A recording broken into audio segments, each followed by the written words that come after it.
Looking for buying a brand new gaming laptop? Looking for the right information to make the right decision to buy one? Look no further, my friends. This is it. You're at the right place. Please subscribe right now to my YouTube channel and continue watching this video till the end for complete clarity for decision making to buy your dream gaming laptop. Hey everybody, this is your TechMate. Welcome back to my YouTube channel. I'm excited to do this. Let's jump right in, shall we? You have the laptop right here in front of me. Let's take it for a spin. First up, I'm going to examine the build and design quality. Let's do it. Here is the Dell laptop, and you can see the Dell branding on this laptop. And I'll just talk about the build and design quality. You can see here it is a fairly large laptop, 15 inches. And let me just show you something very quick. Let me bring it to the camera for focus. G here, this is the indication that it's a gaming laptop.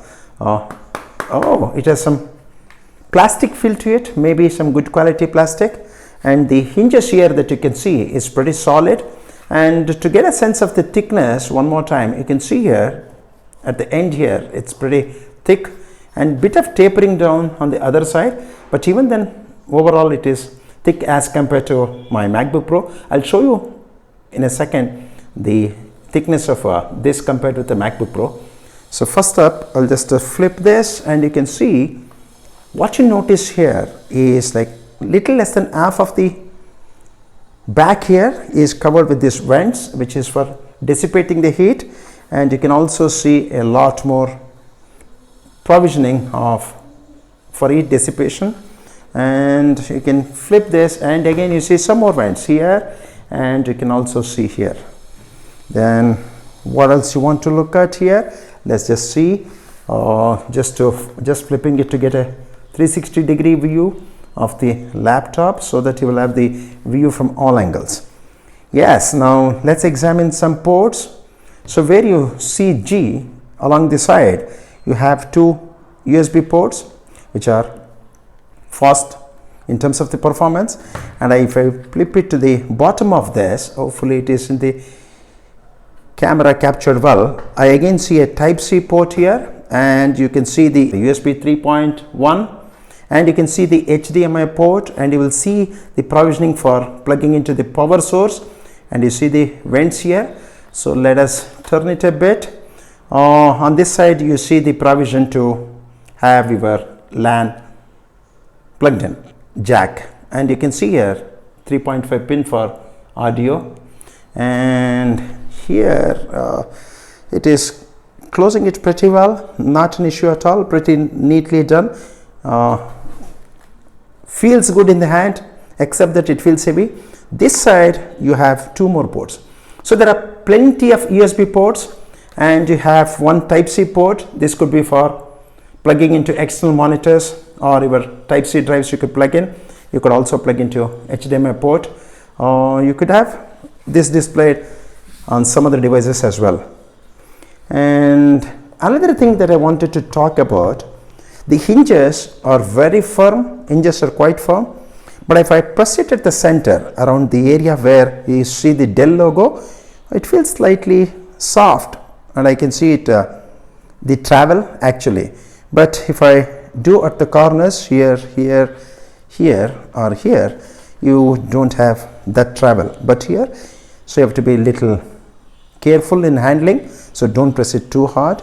So that's what it is. Not sure what color is your preference. This is the dark gray color laptop. So what I also want to look at is the experience of opening this laptop.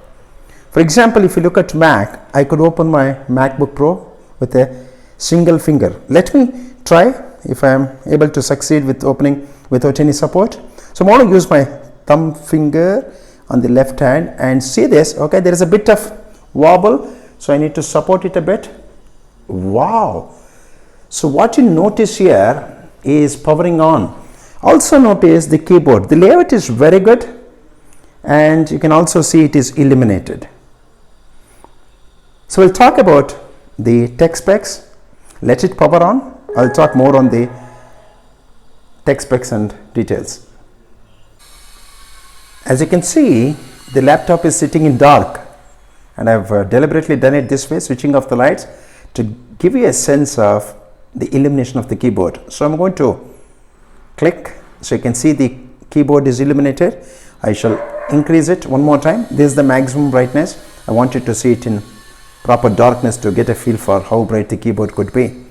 So this is what it is. The keyboard is well laid out. You can see here the standard layout of the keyboard. This has been my primary driver and I've done use for some time. So natural wear and tear, right? So let me power on the lights in the room and then we can continue the walkthrough. So you can see here some important things. This is how big the screen is. So you can see here the camera, and you can also see prominently the Dell branding here. I'll bring close. You can see here, and you can see the overall layout. I'm going to hold it in my hands, and this is how the layout would look like. The standard stuff for the keyboard. At the right corner you have the power button, etc. And another important thing, let's get to the tech specs. So look at the branding here. This is powered by Intel Core i9 processor. So this is fairly a powerful processor. So this particular laptop, I'll tell you about the series. It is Dell G15 5520 gaming laptop, which has Intel Core i9 12900H process powering it. It has onboard 16 GB DDR5 RAM, and it comes with a 1 terabyte fast SSD, and as you can see here, it has NVIDIA GeForce RTX as a dedicated graphic card. The graphic card is 3060 6GB GDDR6, and the screen that you see here, I just want to make sure you get some visibility. The screen that you're seeing here, let me push it a bit so you can see here the complete screen. Let me just move the camera to capture the entire screen. The screen size is exactly 15.6 inches or 39.62 centimeters, and the camera that I talked about earlier is a full HD WVA AG camera, and it is having Windows 11 plus MS Office 2021 that was already provided to me out of the box. So you can also see this side, there is some more information. I'll just bring it closer to the camera. You can see one more time the Dell branding here, and you could see it says gaming, it says 15.6 inch full HD, 165 Hz display, and it says NVIDIA GeForce RTX graphics, thermal cooling, and game shift. Yeah, something important to know. Here you can see, I'll be to the next of it, G. This is what is going to accelerate the power for gaming, for delivering seamless experience. So clicking this would throttle sometimes the system, but sometimes fans go up because it becomes little compute intensive. So I've seen at times fans going up and system throttling a bit. How much do you think is the weight? So I'm trying to hold it with both hands not to slip this. How much do you think it's the weight? Maybe I'll just get the branding aligned here. How much do you think the weight is? So really difficult to hold it with one hand because you have to hold it very firmly. You know what? If you can guess the weight, please leave it in the comment section, pause the video and take a guess. I'm not going to keep you guessing or waiting for the answer. I'll reveal it. This weighs 2.81 kgs as per the literature provided by Dell. 2.81 kgs. Kilograms, kgs. So you can think of it is fairly heavy, okay? So it will not just help you to do your work and also keep you healthy, I suppose. Friends, here is the comparison. So what you see here is my Dell laptop. Here is the beast. And what you see, I hope it is captured well in the camera. This is my MacBook Pro. So you can notice here there is a significant difference in thickness. right? Let me just bring it to view for the camera so that you will be able to get a feel for it. I hope you're all able to see this and appreciate. It's a bit of effort. You know, my dominant hand, I'm holding the Dell, but I'm really struggling to hold it because it feels, not just feels, it's in fact very heavy as compared to my MacBook Pro. Oh, can't hold it anymore. I'm going to talk about the experience of using some apps and then traversing between tabs and opening the browsers to see how snappy it is. So let's put this to action and see the performance of the laptop live. So you can notice partly the keyboard is visible and illuminated, and you notice the screen hopefully completely. Again, we are in darkness, don't worry. I have switched off light to get a better feel of what it is. So I have at the minimum brightness now, as you can see here. I'll increase the brightness to get a sense of how bright the screen can get. Wow, it has illuminated my home, so to speak. No, I'm just kidding. So it's quite bright. What do you think about the brightness? And what do you think about the resolution? So let me just open some utility apps like Paint, for example. Wow, within a split second, it has popped up. So the RAM management is very good here. So it's a very snappy. So let me just draw something here on this, handcraft something. Oh, you know what? Why don't you take a look at Tech Lovers TV? Yeah, so I'm not able to write this properly. This is Tech Lovers. See this? There is no lag as such. Okay, I use it with the XP pen usually for drawing and handcrafting notes and things like that, or for designing something. But generally, I'm just showing it as it is. So let's just get a sense for the sound quality.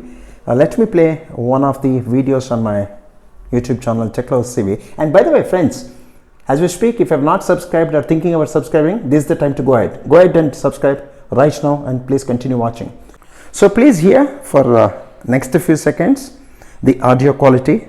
I'll also max the sound. Okay, so let's see sound also. I'll max it out, and okay, so let's do it.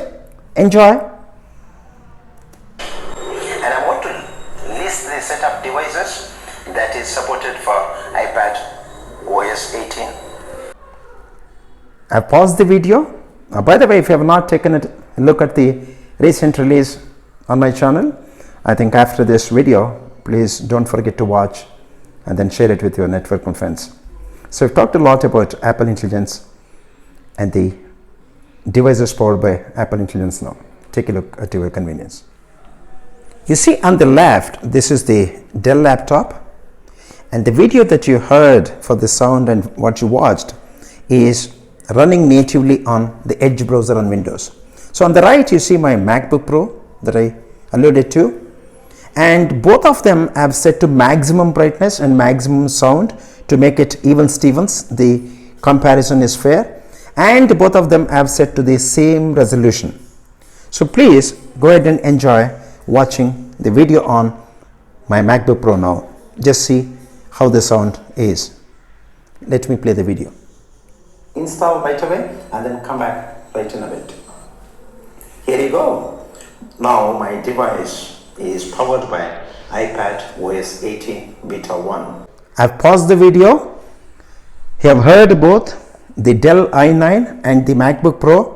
Which one did you like the most for sound quality? Wanted all of you to let me know the sound quality for both. Which one you like it the most? Which is better in terms of bass, in terms of clarity, etc., etc. And you know what? If we think beyond the sound, I need to compare, because this is the Dell laptop is fairly high end in terms of the spec bump. So I'll do a comparison on other dimensions to see how other competitors or other variants perform.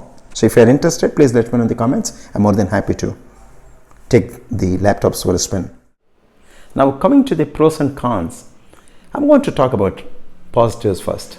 I think that makes more sense. I've been using this laptop as a primary driver. Not just I use it for gaming, for entertainment, I also use it as a primary driver for my work. My work entails heavy workloads, meaning it requires huge compute power, and also it requires the graphic processing capabilities. And you can recognize the GPU capabilities are also required for content creation, like the one the video that you're watching. So this, as I scaled or bumped up spec performance for me, and then I don't have major issues when it comes to work, though I require intense GPU capabilities. The NVIDIA dedicated graphic card would suffice. Standalone, I'm talking about, I think it holds up well for 90% of my workloads, including that of content creation or my professional work as such. So the positives, I would say overall, I'm happy at this point in time because it kind of justifies the investment. So I've looked at when I was quoting for the laptop, and I looked at multiple variants from Dell itself and the other competitors and narrowed down to this specific variant because it kind of suited well for most of my workloads. Okay, it fits in seamlessly into my workflow of things on a day-to-day basis. So that's a big plus and a big positive. Now coming to the negatives, I must point out, in all honesty friends, there are two negatives to my mind. First and foremost, when the laptop is not plugged to a power source, laptop tends to drain quite fast. Sometimes you will have to move around even within the house, right? So you don't want to sit at one place and then have it plug it to the power source all the time. So when you take the laptop or off the power source, it tends to drain a lot faster to my liking. So that's a negative, if I can call it that. Other negative, I must admit, I personally don't enjoy watching YouTube or listening to music or watching movies or anything to do that requires sound aesthetics. I particularly don't like that much on this laptop. Earlier you saw my MacBook Pro. So if I compare even to a basic or entry-level MacBooks, the sound quality is far superior as compared to this. This is a very expensive laptop, and therefore you would expect the sound quality to be far better than what it has been. So that's a minus for me. So two negatives, I would say, one being the requirement to have the power source connected to, second being the sound quality. But the positives at this point in time outweighs the negatives, so I'm just persisting with the laptop. So overall, if you ask me for my thoughts around this, let's say most of the occasions it has delivered the performance, so I can happy to live with it for some more time. So those are my thoughts. Now the 800-pound gorilla in the room, the big questions to answer, and here is the revelation. Should you buy or you should not buy? Honestly speaking, when I talked about pros and cons, you must recognize it is my requirements and needs and how it is actually performing vis-a-vis those requirements and needs. So it boils down to your specific use case, your specific requirements and needs, and your preference for, let's say, Windows as compared to Mac OS or Linux, for example. For my work, like I mentioned, I use most of the Windows drivers, so I'm okay to use the Windows laptop, and that's how I went about it. I also talked about the other aspects of how it fits into my workflow on a day-to-day basis. So if you are a Windows user, heavy Windows user, and you want to enjoy playing games on Windows laptop, and you want a tech bump which will have seamless experience in terms of refresh rates and the gaming experience overall, then this laptop is for you. Make no mistake, if your work includes content creation like mine, then this laptop serves that purpose very well. Probably, yes, you know what? The camera quality could have been better. So for content creation like this, if you plan to use the camera that is on board this laptop, I think probably you would may not like that much, honestly speaking. So I don't use it for recording content on this, particularly which requires the use of the camera. So that's one thing you want to keep in mind. But otherwise, if your workloads involve heavy compute, use of extensive graphic cards, dedicated one at that, and then you will want to use it for gaming, for example, for seamless experience, this laptop could serve you really well. The capabilities leveraged in terms of the RAM and the OS for optimization is also good to run those third-party apps on this. That's been my personal experience too. Then the other aspect to look at for making a decision for buying or not invariably boils down to, if you think about it, the pricing. Okay, this being on the higher side for the tech specs would be fairly expensive as compared to other laptops. So if you have a budget that will permit you to buy one, I think you should go for it. And I also mentioned when I talked about pros and cons, how my investment has been justified so far. So if you have strong use case to buy this and have a budget to spare, then probably you'll have a good laptop on your hands if you make a decision to buy. So hope this video has been revealing. You've discovered a lot in this video that you didn't find elsewhere, and more importantly, I suppose it has answered and clarified all your doubts. With that, I'm going to end this video. Thanks for watching. It's been great sharing this experience and this demonstration with you. I thoroughly enjoyed sharing this, and if I'm of any help to you and if you really liked what you saw in the video, friends, give it a big fat thumbs up and you know the rigor. Those of you who are thinking and yet to subscribe, go ahead and subscribe. What are you waiting for? And stay tuned for more. And if you want me to do some comparo with, let's say, i7 laptop and i9, I can do that from the same brand. Like for example, Dell i9 that you saw in this video versus Dell i7. So what are the significant differences or similarities? If you want to look at, I'm happy to do that. And if you want to look at other comparisons also, don't hesitate to let me know in the comment section. With that, I shall pause here. Thank you very much for your time. Hope it has been completely worth your while. Happy buying, happy experiencing use of the laptop. So this is TechMate signing off. I'll see you in my next video. I'll be back